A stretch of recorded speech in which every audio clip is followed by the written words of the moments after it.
ఈ వీడియో పూర్తిగా చూడండి. సైజులో చిన్నగా ఉన్న ఒక ఉడుము దాని సైజు కంటే పెద్దగా ఉన్న ఒక గేదెను కాలు పట్టుకుని కరిచింది. అది ఒక చిన్న గాయం మాత్రమే. అందువల్ల ఆ గేదె ఎలాగోలా తప్పించుకుని పారిపోయింది. కానీ ఆ ఉడుము దాన్ని వెంటాడకుండా అక్కడే వేచి ఉంది. మొదటి రోజు ఆ గాయం కొంచెం పెద్దదవుతుంది. మూడో రోజు కొంచెం జ్వరం వస్తుంది. ఏడో రోజు ఆ దున్నపోతు కొంచెం కుప్పకూలి చనిపోతుంది.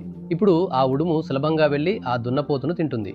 ఇందులో మీరు గమనిస్తే ఆ దున్నపోతు ఆ ఉడుముతో పోరాడి చనిపోలేదు. ఆ ఉడుము విషాన్ని అది తన శరీరంలోకి అనుమతించడం వల్లనే చనిపోయింది. కాబట్టి మన జీవితంలో ఇలాగే ఉంటుంది. ఒక టాక్సిక్ పర్సన్ మిమ్మల్ని అక్కడికక్కడే నాశనం చేయరు. వాళ్ళు చేసేదంతా మిమ్మల్ని చిన్నగా ఒక ట్రిగ్గర్ చేయడమే. మీ దగ్గరికొచ్చి ఇది బాగాలేదు, మీరు చేసేది తప్పు అని అంటారు.